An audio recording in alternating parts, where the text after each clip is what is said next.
لیکن آج جس طرح سے پیٹرول کی قیمتوں میں 35 روپے فی لیٹر ڈیزل اور پیٹرول میں اضافہ ہوا، اور اسی طرح سے بتدریج مٹی کے تیل میں، اور ابھی آگے اور بھی چیزوں کی قیمتوں میں اضافہ ہوگا، کیا آپ سمجھتے ہیں ایسے میں مریم صاحبہ پارٹی کی سپورٹ کو اس طرح سے کر پائیں گی جو وہ سوچ کر کے آئی ہیں؟ ان کے لیے تو ساری چیزیں غلط ہی ثابت ہو رہی ہیں، کل لینڈ ہوئی اور آج یہ۔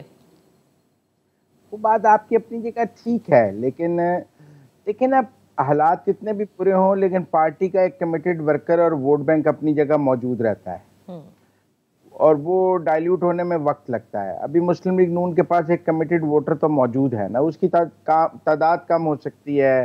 ہم کہہ سکتے ہیں کہ 2018 میں جتنا ووٹ بینک تھا آج اس کی نسبت 20% کم ہے، 10% کم ہے، 25% کم ہے، لیکن ووٹ بینک تو موجود ہے اور اس کو کنسالیڈیٹ کرنے کی بھی ضرورت ہے۔ تو مریم نواز وہ کام تو کریں گی اور اس کام کے لیے وہ ہر ضلع میں جائیں گی، ورکر کنونشن کریں گی، اپنے کینڈیڈیٹس کو ری یونائٹ کریں گی، ٹکٹوں کی تقسیم کا کام کو دیکھیں گی اور پھر اپنے والد کی واپسی کے لیے ایک مہم بنائیں گی۔ یہ درست ہے کہ ان کے لیے مشکل ہے، ڈار صاحب نے آتے ہی 35 روپے کی انہیں سلامی دے دی ہے، which is a very wrong timing۔ اگر کرنا تھا تو 8-10 دن پہلے کر دیتے، ڈائلیوٹ ہو جاتا، 15 دن پہلے ایشو ختم ہو جاتا، یہاں آنے کے 8-10 دن بعد کرتے۔ اچھی سلامی آپ نے اچھی کہی کہ دی ہے۔ تو مجھے یہ بتائیے گا کہ ٹائمنگ ظاہر ہے بہت میٹر کرتی ہے اور الیکشن سے قبل تو بہت کرتی ہے۔ آپ دیکھ رہے ہیں نواز شریف صاحب کی واپسی، وہ تو اب ایک نئے بیانیے کی طرف جا رہے تھے کہ جس میں تھا کہ اب وہ مزید قربانی نہیں دیں گے۔ یہ سمجھ میں نہیں آیا وہ کس سے بات کر رہے ہیں۔ آپ نے یہ جاوید لطیف صاحب کو بھی کہتے سنا ہوگا اور وہ لوگ جو کہ ابھی حال ہی میں لندن سے واپس آئے ہیں۔ یہ کیا سارا سینیریو ہے؟ کون مانگ رہا ہے قربانی اور کیا بات ہو رہی ہے یہ؟ دیکھیں وہ اپنا نیریٹو ایک بلڈ کرنا چاہ رہے ہیں اگین، لیکن عمران خان نے صرف باجوہ صاحب کو ٹارگٹ کیا ہوا ہے اور اس کے نزدیک ثاقب نثار، آصف سعید کھوسہ، جنرل فیض سب ہولی کاؤز ہیں اور صرف باجوہ صاحب ذمہ دار ہیں۔ پی ایم ایل این کے نزدیک باجوہ صاحب سے زیادہ جنرل فیض کا قصور ہے اور وہ سمجھتے ہیں کہ جب تک جنرل فیض ڈی جی آئی صحیح رہے، پرابلمز رہیں، جو ہی وہ نکل گئے تو پرابلمز ختم ہو گئی۔ لہٰذا ان کے خیال میں زیادہ بڑا پرابلم میکر تو جنرل فیض تھے، جن کی وجہ سے عمران خان کو بہت شیلٹر تھا اور 2018 میں بھی جو کچھ ہوا، اور وہ جنرل فیض جو ہیں جنرل باجوہ سے ایک قدم بڑھ کے عمران خان کے ساتھ تھے۔ اچھا، تو اس لیے وہ ان کا خیال ہے کہ ان کو ہولی کاؤ نہیں ہونا چاہیے اور برابر ذمہ دار ہونا چاہیے عوام کی عدالت میں، اور ثاقب نثار اور آصف سعید کھوسہ کو بھی ہولی کاؤ نہیں ہونا چاہیے، اور جس طرح جنرل باجوہ اگر ذمہ دار ہیں تو انہیں بھی برابر عوام کی عدالت میں ذمہ دار ہونا چاہیے۔ جب آپ عوام کی عدالت کہہ رہے ہیں مزمل، جو ان کی سوچ ہے اس وقت نواز شریف صاحب کی یا مسلم لیگ نون کی، تو کیا مطلب ہے؟ آپ یہ کہہ رہے ہیں کہ عدالتوں میں یہ کیسز چلانے چاہیے؟ یہ عوام کی عدالت کی بات کی، میں نے کوئی عدلیہ کی تو بات ہی نہیں کی نا۔ لیکن جو گجرانوالہ کی تقریر ہے نا، نواز شریف کہتے ہیں میں وہیں کھڑا ہوں۔ وہ تقریر کیا تھی؟ وہ تقریر تھی کہ جنرل فیض اور جنرل باجوہ، ثاقب نثار اور آصف سعید کھوسہ ذمہ دار ہیں۔ وہ کہتے ہیں کہ یہی 4 مجرم ہیں اور ہمیں ان 4 مجرموں کو عوام کی عدالت میں لے جانا چاہیے کہ یہ آپ کے حقیقی مجرم ہیں۔ اچھا، اب پارٹی اس کے لیے پہلے تیار نہیں تھی ان کے خیال میں، تو آپ کو پتہ آئی اسٹینڈ ود باجوہ کے ٹرینڈز چلاتی رہی مسلم لیگ نون، پھر آہستہ آہستہ انہوں نے باجوہ صاحب کے سے ڈسٹنس کیا، انہیں ایکسٹینشن نہیں دی، ایک حکمت عملی کے تحت انہیں فارغ کیا اور اب فیض صاحب کو بھی فارغ کیا، تو اب وہ دوبارہ گجرانوالے والی پوزیشن پر پارٹی کے آنے کی بات ہو رہی ہے۔ مجھے لگتا ہے کہ مریم نواز نے کل اپنی پہلی تقریر میں تو ایسی کوئی بات نہیں کی، لیکن آہستہ آہستہ وہ اسی طرف ماحول کو لے جائیں گے اور پھر نواز شریف آ کے اس کو دوام بخشیں گے۔ اچھا، تو لیکن مجھے یہ بتائیے کہ اس کے لیے شہباز شریف صاحب تیار ہوں گے؟ جی تیار ہوں گے۔ وہ دیکھیں نا جی، حافظ صاحب کو تو کچھ نہیں کہنا۔ یہ پچھلی اسٹیبلشمنٹ، تو اس کا مطلب یہ ہوا کہ آپ کے پاس کوئی بیانیہ جب نہ ہو مزمل، تو سیاستدان اب یہ سوچ رہے ہیں کہ کس طرح سے عوام کی عدالت میں جائیں گے، ووٹ بینک کس طرح سے گین کریں گے بیلٹ پہ اپنے لیے، کہ اسٹیبلشمنٹ کو، چاہے وہ گزری اسٹیبلشمنٹ کیوں نہ ہو، اس پر آپ نے اسالٹ کرنا ہے، عمران خان صاحب کی لائنز کو فالو کرنا ہے۔ نہیں، عمران خان صاحب نے نواز شریف کی لائنز کو فالو کیا اور نواز شریف نے بھٹو کی لائنز کو فالو کیا۔ اسٹیبلشمنٹ کے خلاف نیریٹو کوئی نئی بات ہے، میرا مطلب ہے آپ میری بات سمجھیں، یہ نیریٹو تو پرانا ہے، جب بھی جس نے یہ نیریٹو لیا ہے اس کو رسپانس ملا ہے۔ لوگ جو جمہوریت میں لوگ طاقت کے خلاف اپنا بیانیے کو پسند کرتے ہیں، لوگ میں ڈکٹیشن نہیں لوں گا کو پسند کرتے ہیں، لوگ پسند کرتے ہیں کہا جائے کہ میرا مطلب ہے کہ ہم گھاس کھا لیں گے لیکن ایٹم بم بنائیں گے. تو عوام جو ہے وہ کسی کمزور اور کسی سرنگوں لیڈر کے پیچھے لگنے کی عادی نہیں ہے. عوام تو چاہتی ہے لیڈر بہادر ہو, اسے امید دکھائے, جسے آپ سب بات کہتی ہیں, لیکن امید دکھائے اور جس میں جرأت اور بہادری ہو ملک کو آگے لے کے چلنے کی. چلیں یہ دیکھتے ہیں کہ اگر یہی بیانیاں ہیں تو یہ چلتا ہے کہ نہیں, کیونکہ موجودہ حالات میں اگر لوگوں کو گزری اسٹیبلشمنٹ تو میٹر نہیں کرتی, لیکن جو میٹر کرتا ہے وہ ان کی روزمرہ کی اشیاء جو اس میں ہوش شبہ اضافہ ہو رہا ہے, ان کی بجلی, ان کی پانی, ان کا گیس, ان کا پیٹرول, یہ سب میٹر کرے گا. Thank you so much Muzammil Suhrawardy for being with us. That's all. انشاءاللہ پھر آپ کی خدمت میں حاضر ہوں گے.